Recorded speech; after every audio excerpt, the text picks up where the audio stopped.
All right. And welcome back to the Real Conversations podcast. I'm your host, Jake O'Connor. Real Conversations is a podcast for those dedicated to doing hard things and living a meaningful life. This belief is perhaps best encapsulated by a quote from the great Teddy Roosevelt.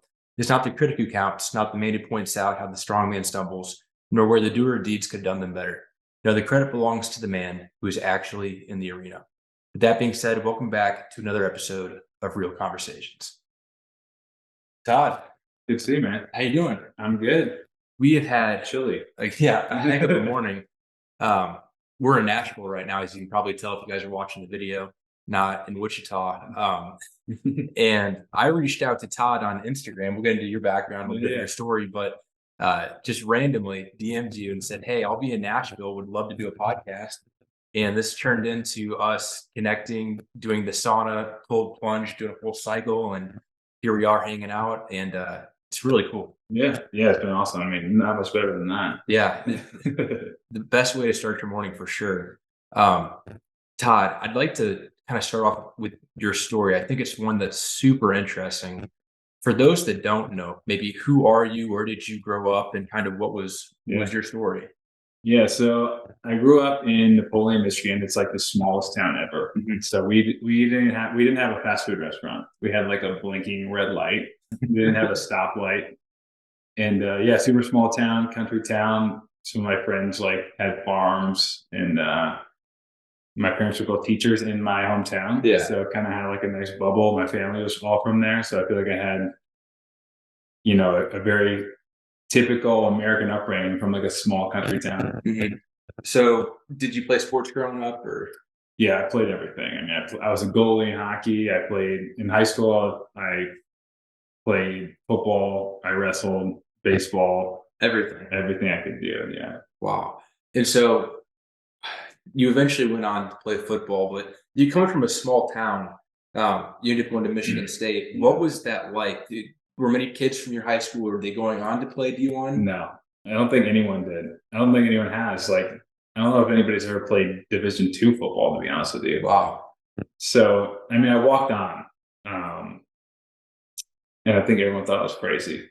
And I was, when I got the opportunity to walk on, so basically like Michigan State, it was March of my senior year. So I was going to school in the fall, and I was going to go to Division III school and play football. And Michigan State's offensive coordinator walked in my school, and I was like, they called me into the office, and when I went down there, I looked at his shirt and I was like, this has to be like a mistake. Yeah. And I grew up a Michigan State fan. My dad went to Michigan State. My dad helped like send recruiting letters out in the football building. I was a huge fan, and like that was my. I mean, I don't want to say it was a dream to go there because it wasn't even in my scope. It didn't even seem like a possibility. Like at the time, playing there seemed like, owning Amazon or something that's like so outrageous that you don't even consider it being a real dream. So, it turns out like in the summer, I played in the 7-on-7 game against Jackson High, which is like the biggest school in Jackson, where I'm from. And the head coach saw me make some plays and recommended, that they come talk to me about a potential like walk-on spot. Oh my gosh. The chances that I wasn't even supposed to be at this 7-on-7, I played offensive line, and they threw me in a tight end. So I wasn't even playing a position, and I happened to make a couple plays, and that's kind of how it all unfolded. That's crazy. So I guess in high school, were you the guy that was always in the gym? You wanted to make something. I know you said it wasn't in your scope. Yeah. Were you going to try it and do what you could, or were you kind of set D2 and then I'll go get a job and that's life? Yeah, I mean, I think when you're 18, I feel like I can't even think past like a week. But like I was like overweight as a kid, and I started to get a little stronger in high school, and then I became pretty obsessed with like lifting, and I kind of transformed my body. For like, if you looked at me from my freshman year to my senior year, it was like two different people. And I just became obsessed with like human performance and strength conditioning. I knew that I probably wanted to go into that, which I ended up doing to an extent. And it got to a point like I would come in before school. My dad had a key because he's a teacher. Yeah. I'm turning off the alarm code for the school, and I would lift on my own like at 6 a.m. before school because I had baseball practice or whatever afterwards. So I didn't want to mess that up. So I would literally lift by myself before school, and do everything I could, because always in a sport, it's so easy for high school kids to be like, oh, I'm in a sport, like I'm not going to lift, and that was the only way I could get it done. So not many people even knew I did it. That's kind of like under the radar, but it paid off big time. And I think that's always been like the foundation of my life, is like kind of the weight room and just a place of confidence. So you get this walk-on opportunity with Michigan State. Yeah. What is it like when you show up day one? Man, I'll never forget, like, the first day I showed up, this guy named Pete Clifford was the first guy I saw. Yeah. And my parents were dropping us off. He's like 6'7", probably like 320. He's a left starting left tackle, like long curly hair, and like the most intimidating dude, like raspy voice. And like, there's a big difference between like an 18-year-old and a 22-year-old man. Yeah. Big difference.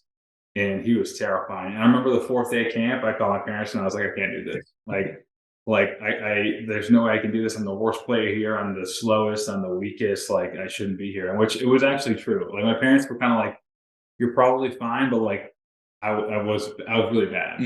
But I worked really hard. But at that point, it's like, it doesn't really matter. And it took me like about 3 to 4 months to really kind of like even get my feet under me. I mean, class schedules, the lifts, like morning lifts, sleep, the dorms, like everything. It was just a disaster my first semester. Like, couldn't have been worse psychologically. Yeah. And then also, I'm from this tiny small town, culture shock. We got guys coming in from all different places. Like, I've never been around environments like this. I mean, it was just everything that could be tough was tough. Gotcha. So the Division I rigor, I feel like most people don't realize or understand this. What is it like with lifting and practice and film? Like, what was your day to day? Yeah, I mean, I think that, like, honestly, that time period for a Division I, especially football player, was probably the most demanding it will ever be, because we have all the demands that they have now, but there's a couple of differences are just that, like, the one, we didn't have access to film remote. Right now they have huddle. They can do all their stuff. They don't have to be in the building 24/7. Right. And two, the NCAA had like weird rules. Like, they couldn't give us all this extra food. They couldn't do the shakes. They couldn't do certain supplements, all that stuff. So like, we had to be we couldn't really receive any extraordinary treatment from regular student. And that was the philosophy. Right. But yet we're putting in all these hours and taking our body to the brink. And I think also, like, recovery, there wasn't as much education, there wasn't as much knowledge on recovery. So like, it was kind of just like this mental toughness game of like just beating you into the ground. And it's like, I'm fine. This is how it is. I'm good. I'm good. And that's how it was. But you're not good. But you tell yourself you're good. And eventually, if you tell yourself you're good for long enough, you adapt. Yeah. That's how it goes, So I guess, how did freshman year go for you, performance-wise? I mean, my first 4 months were bad. I mean, I just think I was surviving. Yeah. But I always would show up and work hard. And I understood that, like, I'm one of the worst people on the team. So if I want to be on the team and not embarrass myself. Yeah. I think that kept me going through the hard times. Is like, I definitely had a chip on my shoulder, for better or for worse, because a lot of people from my hometown, like, everyone doubted me. Everyone was like, you're crazy. Why are you even doing that? And so I had that in the back of my mind. I still think about those people sometimes, but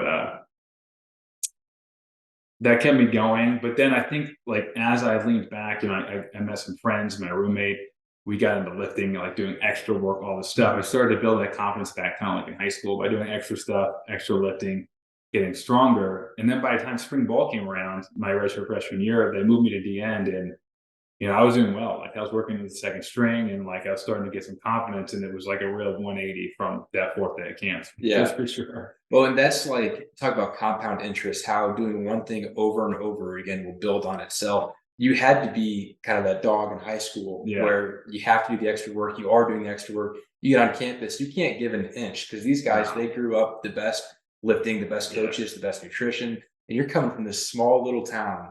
Like, you had your margin for error was so much smaller. I feel like that compound maybe is what eventually led to you having a little bit more growth. Yeah, I think, like, also, I mean, just throwing yourself in the right mix and adapting to it. I feel like if there's like a mantra for my life, like, that's what I've always tried to do, is you get around the right people, you get in the right situations, you get in the right teams, environment, competition, like, no matter how bad it is, like, you will adapt eventually. Yeah. So it's super uncomfortable. It's horrible in the beginning. Like, you feel like you shouldn't do it. And I think everybody wants to give up and things like that. But if you keep showing up, eventually, like, you're going to get used to it, and then you'll just become part of your surroundings. Like, you'll be one of those people. You don't think it in the moment. It's hard to actually even fathom when you're going through it, but eventually it'll happen. Just don't give up. Yeah. So you said you're starting to get a little bit more reps, you're getting more time playing. Is there like a moment or a game or a stretch where you think that was a changing point, where you kind of were able to really take off and start to play very well? Man. I mean, I remember one practice distinctly. There was like a scrimmage in spring ball, that first spring ball, where like I was just making like play after play, and like confidence is such a big thing in sports. It can make you overachieve to your abilities, and so I just like built so much confidence up, and from that point forward, I felt like I could compete with anybody. But it was all over one good practice. Yeah, I was feeling good, fast. It was warm out. My dad came back to watch a scrimmage, and it just kind of built from there. that's awesome.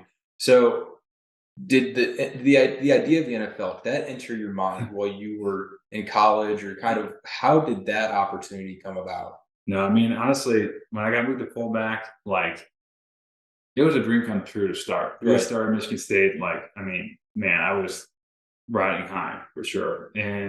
But the NFL it wasn't even like a thought. And then, I had 3 really good games to start the season off, but I'm also a fullback, so like nobody knows you. Yeah. It's like,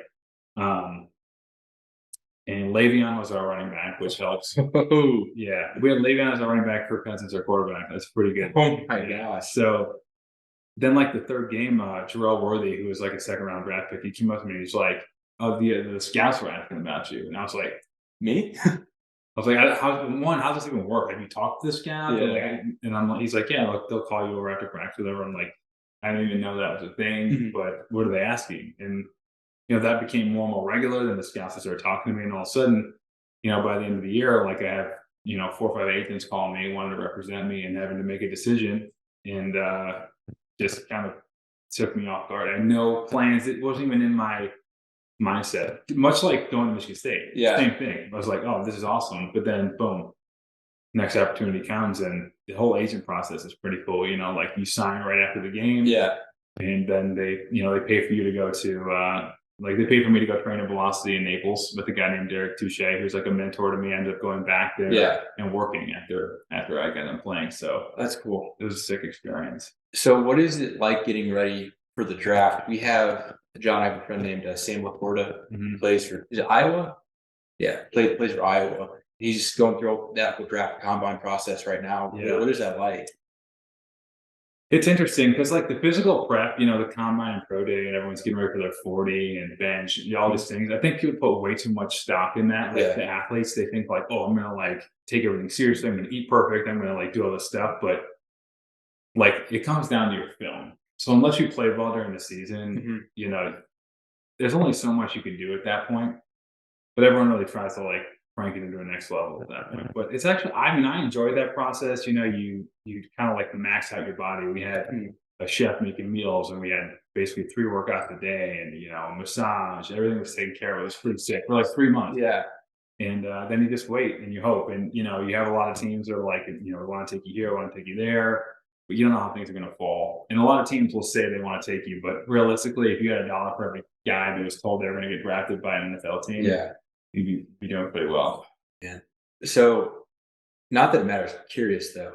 For your bench, they put 225 on. How many reps did you do? I did 35. 35. I was actually pretty disappointed. Like, I wanted to hit 40, and I'd done it in training, but they're very strict with like the lockout. Yeah. And when you go fast, it almost like throws your rhythm off if you have to like all the way like lock it out like crazy. So that kind of messed me up. And then I went first. It was alphabetical. Oh, man. Anderson.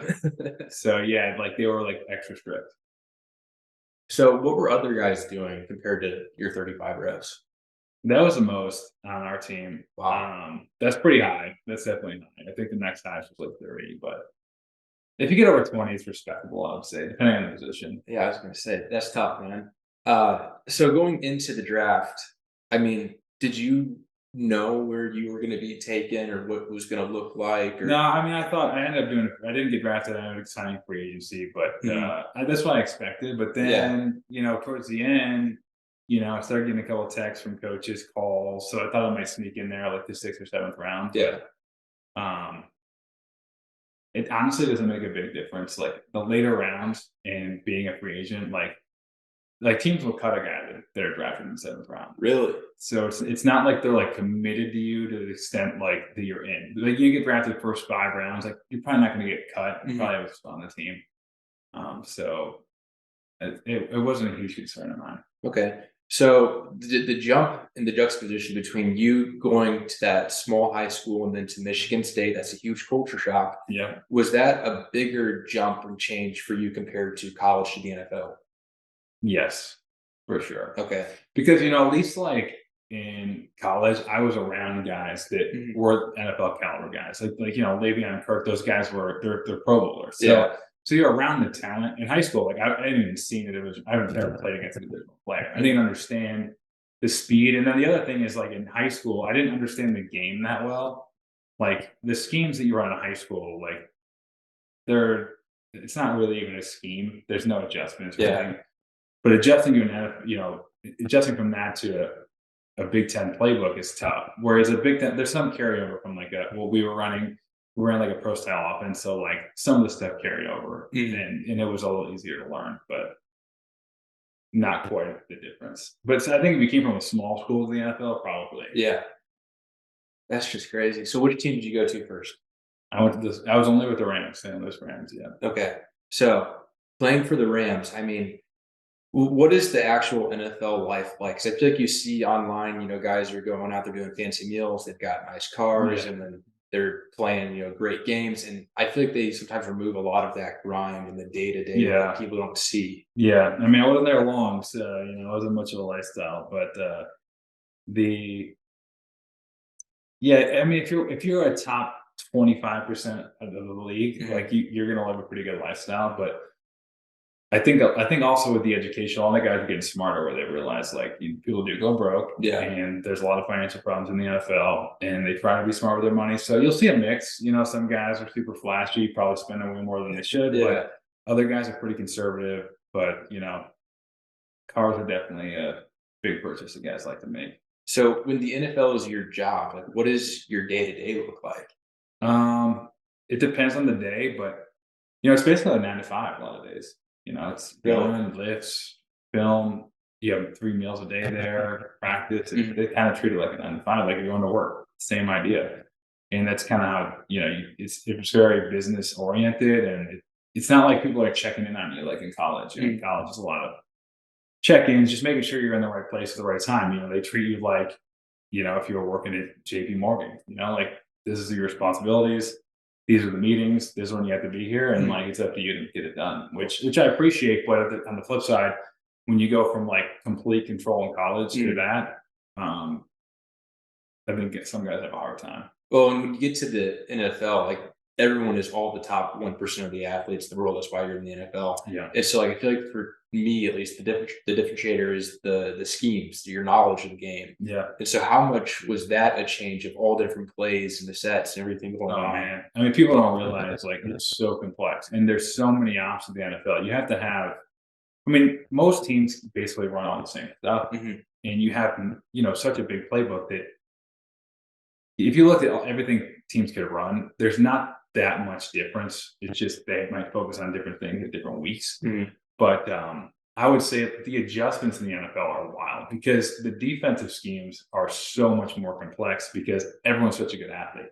Like when you have D linemen that can legitimately drop back in coverage, you have safeties that can cover a receiver one-on-one, like you can run crazy stuff. Whereas college, you're pretty limited, like you have some freaks out there, but like, your stereotypical positions are going to bind you to certain schemes. Right. And it's a lot easier to predict what they're going to run based on certain things because you can't really have people out of position. But the NFL just gets nutty sometimes. Yeah. And, for every complexity the defense has, the offense has 3. And so things just build up, and all of a sudden, you're calling 2 plays at the huddle, you have all these checks, and then the defensive checking after you call play huddle or line of scrimmage. I mean, it gets pretty wild fast, and a lot of those guys don't get enough respect for how smart they are. And I think culturally, because the guy doesn't know how to communicate necessarily well in the media, doesn't mean they're not extremely intelligent. It's just they're not necessarily trained in maybe that style of communication, or they don't speak a certain way, or they haven't had the education about how to get certain points across. But man, like some of those guys have just insane reaction and just the ability to think on the fly. It's wild. That's what I was going to say. Is I feel like the perception in the media is like, oh, it's the dumb football player. He got hit in the head too many times. But you have to realize and appreciate the complexity in their head, the stats and statistics, the probability that they're going to go this way, and all the different outcomes that could come from that, and how I'm going to react and react just like that. Yeah, it's insane. Yeah, and a lot of the guys, there's a fair amount of guys that don't come from great areas, and the education that they receive just doesn't fit the mold for sitting in front of a media press conference. But in the football world, if you were to relate the two, they're a world-class speaker. Yeah, right? Like they have such a depth of knowledge, and they're able to transfer it to the field. It's just where their attention is focused and where they have the resources and the knowledge and the education through their upbringing. That's crazy. Well, and you have to be able to identify and think about all those things. And one of the things I want to ask you is, even in college, like, what is it like playing in front of 20, 30,000 people? How do you keep your head straight in the game? Yeah. Well, usually there's more. It was like 100, which is wow. But it's weird, when you're like super it's so technical when you're that focused. Honestly, like half the time you didn't even realize there was a crowd. It was like tunnel vision. Really? And I mean, obviously, after you score something, it's the most fun thing ever. But the best part's running out in the beginning of the game. It's a surreal feeling. You almost get emotional every time, just because rarely, and most people never experience it, are you part of something that many people care about so passionately. And so it's a really cool experience, and it's I think it's something I cherish in the fact. I remember playing high school basketball during the national anthem. The nerves were always so high. Like, you run out, you do warm-ups, it's exciting. But I was always so nervous for that game to start. Yeah. Did you have the nerves like that too? Or when you get to that level of performance, you're locked in, you're not worried? I did when I was younger, but like my senior year, I felt so well prepared, and I just thought that I brought a level of like physicality and a mindset to like the position I played. I just felt really confident. So there was a direct correlation for me with like all the work I did in the off season, and then how confident I felt in the scheme, and then myself physically. And so as that grew, like by my senior year, I really didn't get that nervous. I was more just anxious, like let's do it. Yeah. More of an excited feeling. Which is weird because I tended to be more of an anxious person. But I would get nervous when I would think about like the outcome, like, the night before the game of like, okay, we're playing like, number 14 in the country. Like, this is what's on the line. Like that would make me nervous because I wanted our team to do well, but not like a nervous where like you're unsure of like how you're going to do it. What was it like playing at Penn State? It's pretty electric. We played there twice. Once was a night game. Whiteout. It was snowing, and we just got rocked. And they won the Big Ten that year, and it was. Oh yeah, they were like singing "Let It Snow." It was bad. And then my junior year, we actually won the Big Ten there, and that was pretty sweet. But winning the Big Ten, their environment's amazing. Their fans are amazing. Their stadium is like, Michigan they're like the big house. They claim to be the biggest stadium, but when it comes to environment and noise and just like how big it physically looks, like it's built straight up. It's 3 decks on the end zones. Michigan is like bowled out like this, so all the sound kind of escapes. So it's night and day. It's not even close to the same environment. It's sick. And I also hate Michigan, so I can't say anything good about it. Yeah, I'm a big University of Illinois fan. Okay. So even though we're not good, going to those games, it's a pretty good line. You were all right last year. You're decent. I'm thinking of a couple years ago. You're getting there. Yeah. But going to those games, the tailgates are always so much fun. People all there. Everyone is they bleed their school colors. Yeah. Katie actually did a TED Talk at Illinois. Really? On campus. Yeah. Yeah. But it's fun, man. I feel like SEC Big Ten, like that's like the best of sports. Like people love it. Like there's still that like amateur side of things with like, they're kids. So there's like crazy things happen. Yeah. Like the NFL everyone's still good. Like it's not like there's like insane upsets or plays as often. So college is just like fun to watch. It's my favorite. Yeah. Okay. So you played in the NFL for a little bit, and you decide it's time to move on? I mean, what went into that decision? Yeah. Well, I mean, I got released and then I met Katie. Yeah. And so, you know, I was pretty banged up. I had a torn quad, I had 3 knee surgeries, and that free agent life, it's just like tough. Like, you might bounce around a team for a couple of weeks, you get released. Like there's a lot of stuff that goes on. And it just wasn't something that I really wanted to do. Like I was kind of ready to be done just with everything that went on, how I felt. And I got there, I kind of mission accomplished, and I was ready to kind of start the next chapter. And then meeting Katie kind of solidified that, and I ended up moving down with her like 3 months after starting dating. So clearly worked out. Okay. Dude, you're married to an Olympic swimmer. Yeah. Like he's coming from this small town. Like, what is your life? Yeah, it's wild, but it's kind of crazy how our paths even crossed. And I knew nothing about swimming, so Yeah. you know, I had to learn a lot. But it's been really cool, you know, because we have completely different circles, and some of the stuff we've got to experience because of things that she's accomplished has been awesome. So it's been super grateful. But like I said, for game night, the competitiveness can be a downfall for sure. Oh my gosh. Yeah. For people who don't know, how did you and Katie meet?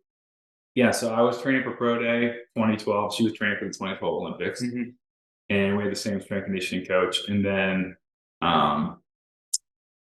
she got sick for 2012 trials and didn't make it. And so I was just, you know, texting her like, you know, I think when things like that happen, people don't know how to react, and they want to tell you it's going to be okay, and it's like it's not okay. Like you just put 4 years of your life into something. It's now 8 years to the next one. Like that's just not okay. And there's nothing you can say to make it better. So I was just like, that sucks. Like thinking of you know, and at the time, like nobody really knew how to react to that. And so we had like a month off before camp, and we were back in East Lansing, and it's kind of like going out having fun. I'm like, you can come hang out, you know, like we're here. Not thinking anything of it, just as like, you know, friends. And you know how you like say like, hey, come, but like people, you know, you know, she's like booked a flight next day. And we ended up hitting it off, and that kind of was the start of everything. And I had no expectations. Like she had a boyfriend when I met her, and I thought she still had a boyfriend. I had no idea. I was just being friendly, you know. And I actually had a girlfriend like till the day, kind of a girl, not really, but we like broke it up. I got mad at her the day before she came, and it worked out perfectly. She showed up. So man, that's so exciting. So then you guys were in Detroit for a while. We're heading down here to Nashville. We were in Lily, Naples, and then Miami, and then she trained. She was training with the University of Miami for a while. And then Chicago, and then New York, and then Detroit, and now here. All over. Where's been your favorite spot that you've lived? Probably Wichita. No, just kidding. I was like, what? I mean, so far, I mean, it's early to tell, but we love Nashville. Dude, that was good. I love, I mean, Chicago in the summer is amazing. Like, if it was warm there, I think it'd be the best city in the United States. But it's super not warm there. Oh, it's freezing in the winter. Horrible. It's like cold plunge 24/7. Oh my gosh. I would love to live in Florida. I've never. Obviously, I think I've been there once, Disney World, when I was like 6. And that's like, I mean, Miami's super fun. I mean, Miami literally for like a weekend is like the most perfect place, but it's hard to meet genuine people down there, especially in Miami. It's a lot of, you know, if you live in Miami, it's like, why are you in Miami? Like, you're either in like the nightlife. You're probably not doing a ton of productive stuff. Like, there's not like someone like moves to Miami to really like kick off their career. You know, so tend to get quite a mix of people, and it's kind of tough to find like genuine friends sometimes. So that was a challenge.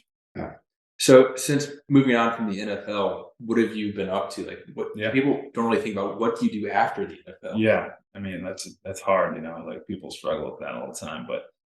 You know, I knew I wanted to go into like strength conditioning and just human performance, and I got really, you know, I started training, and then, you know, got really involved with like sleep and recovery. Got to spend some time with pretty amazing doctors and things like that, and kind of learn underneath them. And part of it too, I think that's the part, like when I do some of the education stuff, it's like, it's not like I'm just like spitting out stuff I learned in a book. Like I'm also like applying it. It's half for myself. I love just time to see like, how can I feel the best I can feel and perform at the highest level and do all these things? And it's like a self-experiment to an extent. So I'm kind of out there living it, but try to spread the word. And now I work with a lot of athletes, and I do some individual programming for like pro athletes in different sports. And then, with Synergy Dryland, that's like our strength conditioning company for swimmers. We work with a ton of really good swimmers and athletes all over. Yeah. And you're also an investor in a couple companies. And looking at starting a couple other ones too. Yeah. So super stoked. We're launching Dream Recovery. Yeah. April 10th is the official date. So coming up. But we're starting with a sleep mask. So we've tried every sleep mask. We tried to tweak this design a million times, and we got the best silk we could find. But this is a lot of stuff that goes in there. You probably don't realize, but the reason I love sleep masks is, one, light has a massive effect on your sleep quality, and which you can control to an extent if you have blackout shades. But if there ever is a situation where you can't, it's great. And then when you travel, right? Like, travel is so up in the air as far as light goes, especially as an athlete. So as far as athletes go, I think sleep masks are a huge tool, because at least when you're on the road, you can control that, right? And your sleep is such a vital part. And when you sleep in a hotel or a new environment, anyways, the first night of sleep, your brain is much more active than normal. It's super sensitive to sound and light. So if you can at least eliminate that variable as an athlete, I think it's huge. But then the other piece, and I think that this is even more powerful, but it's not going to show up in these studies, is like just being intentional with like the movement, or I guess the commitment to going to sleep, right? Like, if you have the mask, like, and you put it on, you're saying, look, I'm ready to go to bed. Yeah. My phone's down. I can't look at the TV. I can't be on my phone, all this stuff. And I think in this day and age, that's a huge problem, especially for like college age athletes, is being on the phones and screens and all this stuff. And it's more about the like psychological commitment to it's bedtime by putting that mask on. I think it's super powerful that people overlook when they think about like tools for falling asleep. Yeah. Well, routines in general. Exactly. I really like using blue light blocking glasses. Yeah. What is your take on those? No, I think it's great. I think that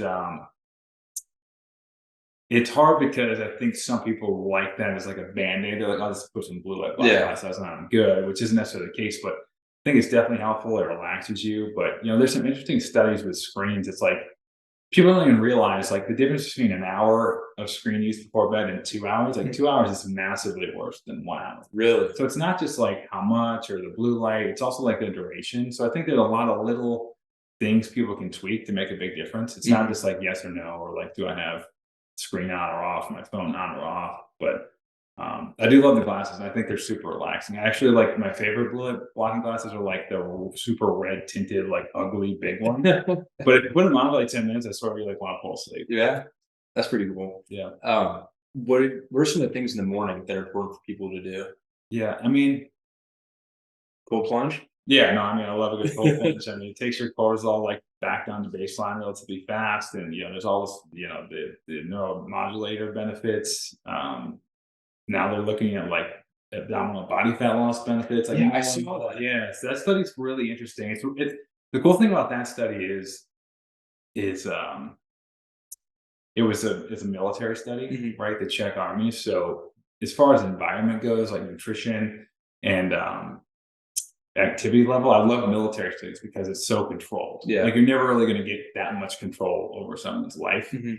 And they only did 1 2-minute plunge a week, and then 5 cold showers. Yeah. So it's not like a massive dose. And like, I don't think that even for someone that doesn't have like a plunge or anything, they can just put ice in their bathtub once a week. I think that's pretty doable. Yeah. So that's pretty, that makes it pretty optimistic for that stuff. And then,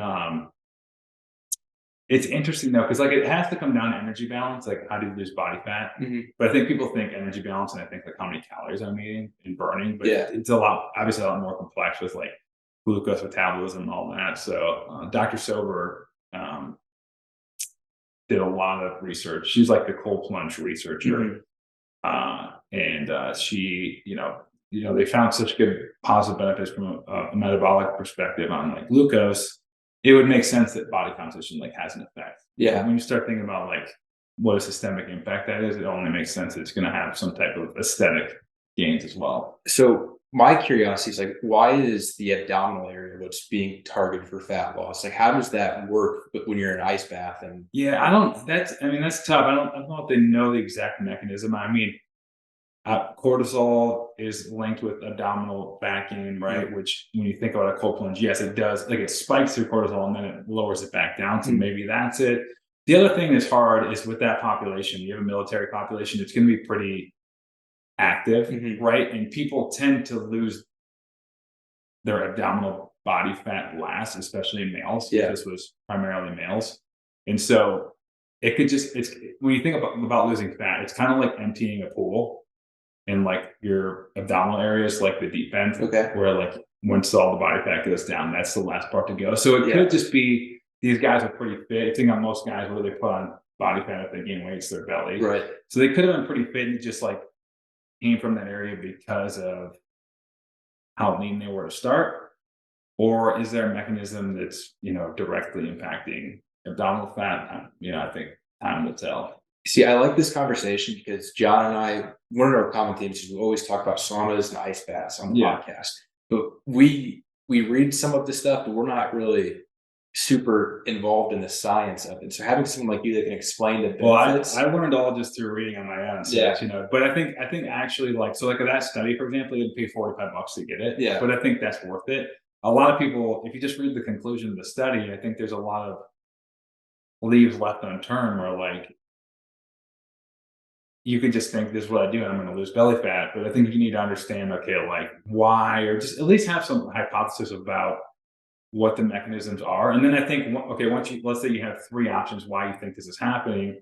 And then there might be some studies that kind of coattail off it and they might have something to do with each other. And you can kind of piece together the puzzle and try to come up with the best solution. Like it's going to take time for like the science and the stuff to come out. But I think that you can use logic. I think sometimes you can be like conceptual, like you can be like, okay, this makes sense. It doesn't need to be the exact study, but when you're trying to help people out, like for a cold plunge, for example, like you're not going to do harm, probably, so all positive things. It's just to what extent in protocol you can kind of try to, kind of peel through the data and come up with the best protocols and information with what's out there. Like there's still a lot to go. Yeah. And I think it's also important too, to like look into it. Even if you don't fully understand what's going on, your mind will subconsciously try and piece it together. For sure. And like you said, that logic will come into play and then you'll get a little bit smarter as you go. Yeah. And but I will say like research is hard to read. Yeah. And it's also just, I've witnessed studies that were funded by private companies that are they're just meant to have a certain outcome. It's not necessarily that the study was corrupt. It was just that it was designed to end a certain way based on the way they did it. And so I think just understanding like where it's being done and who's involved is also important. And I think that can be overlooked a lot of times. But for the most part, some of these big studies, it's usually at a credible university. And the cool thing is with like a cold plunge, there's not a lot to be gained from a private perspective. Right. It's not unless like cold plunge funds or something, but a lot of it's going to be just like when the military does a study, like that's a great sign because like they don't really care if it works or it doesn't. Right. So you're probably going to get some pretty accurate data there. What are some of the benefits from sauna? I mean, sauna is wild. I mean, I think the cold plunge is trendy because I think it's like cool. No pun intended, but it's like it's like the cool thing because it's like, oh my god, you're getting into this ice and it's far. And I think the sauna though, like as far as longevity goes, like there's so many positive. There's like all-cause mortality, especially like Alzheimer's, neurodegenerative diseases, cardiovascular disease. All these things are dramatically decreased. Like blood pressure instantly goes down. It basically mimics low-intensity cardio. Yeah. And so, like, man, it's also enjoyable, right? Like name something that's like you look forward to doing that has all those positive benefits. There's not many things out there. Well, and as we experienced, like the conversation, the depth of conversation in a sauna, isn't that a chemical reaction that's going on? Yeah, there's a ton of stuff going on. You have a ton of endorphins being produced. But then the other thing with sauna is, you have these receptors for your endorphins, and they found this out. There was a doctor that did what was his name in Europe, but he did a bunch of studies on depression and raising your core body temperature, which is essentially what Sauna's doing. And Dr. Rhonda Patrick and her partner are doing some research as we speak, but they raised people's core body temperature and they had these, it reduced depression like symptoms for like up to 6 weeks. Wow. Right. And it was also, the cool thing is that they did a placebo where they applied heat to the person, but it wasn't enough to affect them, but they didn't know, which is super important when you come with mental health. Like anytime you have like depression or stuff that's subjective, having a placebo is imperative to having a good study, because placebo is real. Yeah. So when you have a placebo and then you also like have positive impacts on top of the placebo, I think that shows like some really good signs. But yeah, up to 6 weeks, like reduced depression like symptoms just from one exposure raising their core body temperature like 2 degrees. Really? Which is similar to like a sauna. Yeah, that's insane. And it wasn't exactly a sauna. They used a different device, but the same exact thing is happening. And then they also found like your receptors for those endorphins get more sensitive because of the heat exposure. So when you think about like the next day, like if you're laughing or something, you're producing these endorphins, like you should feel that more intensely. Really? Yeah, because it's pretty cool. That's really cool. One of the things we talked about too in the sauna, I swear that needs to be like before I do a podcast, I want to do a ice bath rotation. Yeah. You get to know them so well. Yeah. We were talking about the cold plunge. I was saying, I've been doing this for a little bit now, probably like 6-7 months. And I know it's going to be okay, but like getting into it, dude, you dread it so much. And I still have that same response of like the heavy breathing. You got to calm yourself down. And but that's good for you. Yeah. I mean, like, so like you can get cold adapted where when you talk about spiking the dopamine, norepinephrine, all those things people want in the morning, if you get cold adapted and you do it like too often, you're sitting there for like 10 minutes, you're doing it multiple times a day, you're not going to have as big an impact. Because part of that is psychological. It's like that shock, so you don't really want that. And you want to lean into it being cold too. Like if you can actually like convince yourself it's going to be horrible and cold and stuff, like you will get a bigger response from that. So I think it's okay to kind of lean into that cold. But yeah, I mean, like people always mess with me like, I can never do that. Like I'm like, I realize it sucks for everyone. Yeah. Like, everyone feels that way. Yeah. You're not special to the fact that like you hate getting in cold water. Yeah. It's just making yourself do it. And it's also like when you like have a mental battle and you're sitting there and you're like go back and forth 6 times about not wanting to do it and you make yourself do it, it feels good. It feels really good. The mental clarity that I have afterwards. I showed you the video in the sauna where John and I had to chisel the ice down with the hammer and then lift out the blocks. I did not want to do it that day. And whenever I did, I mean, for the next 12 hours, it was like just the biggest win and moral victory. And it felt so good. Yeah. It's not going to get worse than that. Yeah. Like that's like as bad as you can get. So I think anytime, whether it be exercise, working out, cold plunge, sauna to the extent, but anytime you force yourself to do something where like you have the self-doubt, it's such a good feeling afterwards. 100%. What are maybe some other things? If it's like sauna and ice baths, Trinity, what are some other things you think are beneficial? I mean, sleep is like by far the most important thing. Okay. I mean, that's like the one thing you can't outrun, like it's the ship, or it's the tide that raises all ships as far as health goes. And I think people are starting to catch wind that's the case. And it's becoming okay to be like focused on wanting to sleep. It used to be like, I'm going to sleep 5 hours and I'll sleep when I'm done, or go out on Broadway till 4 a.m. I don't know who's doing that. But I think that like that culture's starting to come to an end. And I'm glad, because that was pretty toxic. And also like, why would you not you can grind through a lot, but why would you not want to feel the best you possibly can? And you get so much more done in less amount of time. What does proper sleep actually look like? Like leading up to it, during, after? Yeah. I mean, I think that like when you look at sleep, it's almost like you're a composer for like a orchestra, which is really corny to say, but like a lot of people think of like being asleep or awake. It's not binary. It's very dynamic. You have these different stages, there's all these things that have to occur. And these stages flow in and out based on your environment. So your goal is like to be like the conductor, where like you're coaching up, the orchestra to do their job and function. Once the show starts, it kind of goes. Like you don't have much control, right? Like you're just up there, but they're not really doing much. Same thing as sleep. You want to set up your environment so when you are sleeping, everything kind of unfolds and works in rhythm like it should. And I think that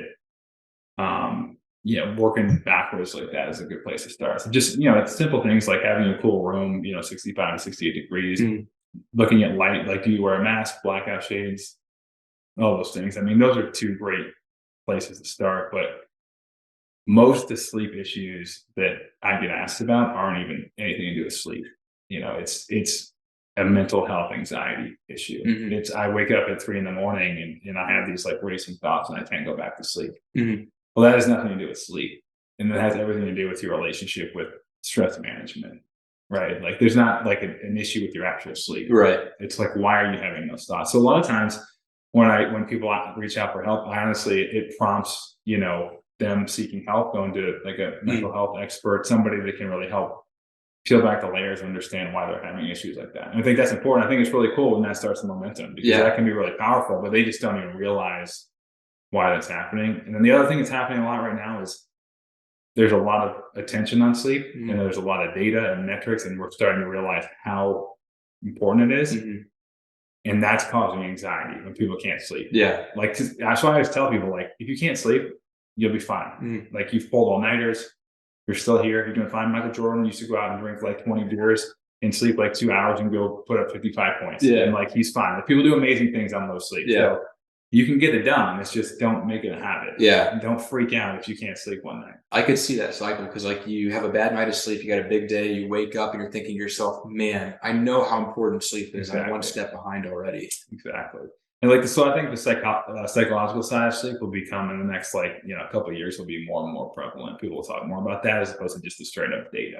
So as far as like duration, how long should you shoot for each night? I mean, so 7 hours is like the absolute minimum that, someone can function optimally. Unless it's spring break. Exactly. Then you're like 3.5. Yeah. But as long as you have sauna, cold injector. Yeah. But so, you always shoot for an hour more, right? So if you want to get 7, always shoot for 8. If you want to get 8, always get 9. But the percent of people that can function off of 6 hours of sleep optimally, statistically, is less than 1%. So when people are like, I'm good to 6, I'm like, you're not, dude. Yeah. Like, I promise you, you're not good to 6. Only The Rock. He's the only one who's good. Is he though? I know. So that's the thing. I don't know. Like that. Like, that's the thing. People are always like, I'm crushing it, but like, you don't know. You don't know. Yeah. Right. Like, it's kind of like the first time you learn like how to work out hard. Like, you didn't realize how you could push it to that level. Same thing with sleep. Sometimes I think you're just acclimated to that. It doesn't mean that it couldn't be better.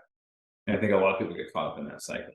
Yeah. Well, but it's also hard because you have things that are like non-negotiable. Like, if you have work and kids, all this stuff, it's not like it's always possible. But yeah, how would you skew that if you had a busy day coming up and it's like, okay, I've got to get all this stuff done, and my day is starting super early? Would you maximize and get the extra hour or 2 hours of sleep, or would you wake up early and get your lift in because you need to get lift in?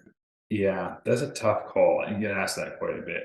I think it depends on your goal, right? Like, so if my goal is like, I have like a strength goal, very specific, probably would be more beneficial to do the lift. But like, if someone has like a body composition goal or weight loss goal, honestly, like, the sleep is going to put your biology in a better place to make the right decisions. Like, when you're underslept, your food choices get all skewed, and there's tons of data to support that like, you literally cannot think clearly to an extent of, you will not crave healthy foods as much. You'll crave junk food, and it's not you being mentally weak. Like, just literally, it shifts your brain, it shifts your hunger hormones. So it's so interesting. So yeah, like, I think that it's more about like, talking about like losing weight or body composition, like compliance to your nutrition is the most important. So when I think to myself, okay, is the 300 calories being burned in the morning more important for this person, or optimizing like their psychology to make the right food choices? Yeah, that's going to be more consistent. I did not know those were correlated. That's crazy. Yeah, it's great. They've done studies where like they keep people up and then they give them the choice of like an apple or like chip, and then they always go for the chip when they're underslept. Yeah, and even without like drinking or being hungover. So that's the other part of it. When people have hangover food, it's probably more about the sleep than the actual hangover. Wow. My mind is just it really is. Yeah. That's so cool. What are some other things? We talked about sleep, we talked about sauna. Did you do a little red light therapy? I do a little bit. Yeah. I'm getting into it a little bit, but they're still up in the air to an extent. But it's one of those things, it's like, why not pile it on? There's some positive research, and it does make sense. Like, especially from like collagen perspective, skin. So like, Katie's pretty bought into the skin side. Yeah. all the girls tend to like the skin stuff, but I just got it. So TBD. I'll see. I'll report back. I'll look forward to your video on it. Yeah. We'll see. Actually, that's one of the things I wanted to talk about real quick too, is you are blowing up on Instagram and you've only been posting this content for like the last couple of months. Like, Yeah. what's going on? Yeah. I mean, I guess I have a friend, Jenna, and I was at a event for Brian Mazza, Okay. and I kind of talked to her about just the possibility of like just doing educational content. I've been speaking on sleep and recovery for probably like 6 years now, but just never done anything with it. And some of it's just self-doubt and having the I guess courage. I don't know if that's the right word, but just putting yourself out there. It's not easy to put yourself out there. Yeah. Right? First off, people come for your neck, and then also like everyone has a doubt. Like, will people care? Like, do people think stuff's interesting? So I just thought about it for a long time, and I distinctly remember this conversation. We were on a beach in Antigua, and I was like, I think I'm going to go for it. And from that point forward, I just committed to it. I recorded a bunch of videos, and the first month went awesome. It's just been a really cool experience of helping people. It's awesome for me because I get a lot of messages of just like, like when I ran the 5K, the all day running 5K, Yeah. I had 3 people stop me and they're like, I stopped drinking because of your videos, like during the race. That's awesome. That's a pretty small, group. There's only a couple thousand people. So, getting the messages of like helping people and just, spreading the good words. Like I don't really have an angle on these videos, it's not like I'm, pushing anything. So just generally want to help people. And I think that, sleep and these different things can go a long way. And I think that it's admirable that you have that mission of wanting to educate people and help them. But there's also the positive benefits of you're having some really cool brand opportunities to partner with people. Yeah. Some really cool brands. Yeah, I've been super fortunate with just some of the circles and people I've run into. But the cool thing with all the brands I work with, it's like stuff that if I didn't work with them, I would use it anyways. Right. Like every single one. Yeah. So it's been cool. It's been a whole new experience this year. I haven't done a lot of that in the past. Yeah. But it's fun. That's fun too, because like a lot of times, I get to gift some product or, I'm my favorite thing in the world is like giving gifts. Yeah. But I hate getting gifts. This whole like mental. Yeah. But so it's fun to like when other people get to experience or get to have people over and do the plunge and the whole setup. It's like super fun for me. And, it's just, I wish I could just give all the stuff away, but people have to pay for some of the stuff. Yeah. We talked earlier about like there's some people that are just trying to make a living off partnering with brands and it's a little bit maybe inauthentic. Yeah. But I like the way that you put it, where it's a product that I would already use in my life. It only makes sense to try and find a way to partner with them and bring value and have that exchange. Yeah. Yeah. I mean, I try to stay true to that. I've turned down like good, pretty lucrative deals with companies I just didn't feel I wasn't passionate about. Yeah. So like the companies I work with right now, like I do love all the products and I also love the people. I mean, thinking about some of the founders, getting to know all the founders and the whys behind it. I mean, the people are just as important as the product. Like I'm not gonna work with the product either that I love and like the people behind it aren't, have integrity and do things the right way. Well, and it's the network too. Like it's like a stamp of credibility. We're drinking Slate right now. I wish I had one. I already drank mine. Dude, they're so good. Yeah. And I had Josh Bowinski, one of the founders, on, and then he sent me some, and I was like, "Oh, this is really good. Josh is cool." And then randomly, I meet you, and now you're a part of Slate as well, working with them. And it's like, okay, well, I trust Todd because he's connected with Super Coffee, with Jesse Itzler, with Slate, and it's like this cool network that forms. Yeah, it is wild. Like the circles, like aren't they run all overlapping. Yeah. But man, Slate's like so good, and it's a no-brainer for us because we work with a fair share of younger kids, and like when you have like a 10-year-old, for example, and they do a dry land like strength conditioning workout or a big swim workout, and you have them asking like, what should I drink afterwards? Well, like I don't feel comfortable recommending like a protein powder necessarily. Like that's pretty young. But then the traditional chocolate milk that we all probably had growing up is like 5 grams of protein, which also isn't enough. So it's a no-brainer. Like when I'm like recommending that, I'm like, the kids are gonna love it. 20 grams of protein, like no sugar. It's like the perfect post-workout thing for a kid. Well, that's what I talked with Josh about too in the episode. It's like, okay, if you're a kid going into the grocery store, you're getting the treat of chocolate milk. The power in having Slate that is on the shelf next to it, because even if the kid accidentally grabs it, they have no idea that beneficial nutrition. That's what's crazy. It literally tastes the exact same. Yeah. I mean, the vanilla is like better than any chocolate milk I've ever had. So yeah, like ice cream. So we good. should try to make like ice cream out of it. That's not a bad idea. I wonder if you could get the consistency right. That's actually a really good idea. It's because it's pretty thick already. So Yeah. you might be able to like just freeze it a little bit. Put it in the blender. What do they add to? We need to look into this. Yeah, I have no idea. How to make ice cream. Well, I actually have a friend that has like a small batch ice cream company, so I'm gonna ask her. Yeah, just send a couple cases of Slade and Thompson back. Yeah, figure it out. Yeah. That's cool. Well, Todd, as we start to wrap up here, first things first. I mean, this has been incredible. The sauna, the ice plunge, just you randomly the podcast. Thank you so much for all of this experience. Thanks for coming. It's been awesome. I mean, that's why I have it. I love connecting with people. So anytime you're in town. Yeah, I appreciate that. Where can people find you online if they want to see your videos, connect, learn more? Yeah, I mean, I'm on Instagram the most, Anderson42, or my website, but I'm gonna try to start uploading the YouTube. Yeah, I haven't done that, and hopefully do some longer length stuff on YouTube. So yeah, are you on TikTok? I am on TikTok. Nice. Yeah. Are you seeing better results on TikTok or Instagram? Instagram. Okay. I feel like TikTok's like people looking for more entertainment. Yeah. But there's also I just think there's so many videos on TikTok. I don't know. It comes and goes. Yeah. But it seems to be, for me, I think Instagram is more. I think people get to know you more on Instagram. Yeah. You know, TikTok, it's kind of random. Because even if like I go on, I'm looking at the recommended videos. Yeah. And I don't get to know people that I follow even. Mm-hmm. So I think that might be the difference. But I don't know. I think it ebbs and flows a little bit. Yeah, I agree. Todd, last question. I'm excited for this answer. Uh-oh. So I'm nervous for this answer. No, you're fine. Looking back at your wild journey that you've been on, I mean, just the fact that you made it to D1 football and the NFL, what advice would you give to your younger version, the high school version of yourself? What advice? So my high school version of myself? Yeah. Man.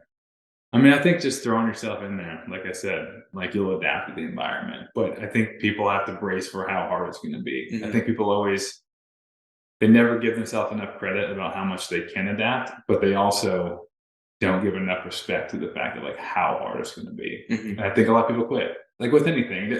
Like on the 4th day of camp, I was ready to quit, but that could be the 4th year of business before things take off. That could be any situation in your life. So I think just giving yourself a little bit of credit and having the confidence and understanding like you're going to get used to this, whether it be physically, mentally, psychologically, like you're going to adapt and you're eventually going to meet or exceed the people you're around. Awesome. Todd, thank you so much for coming on. Yeah, man. Appreciate it.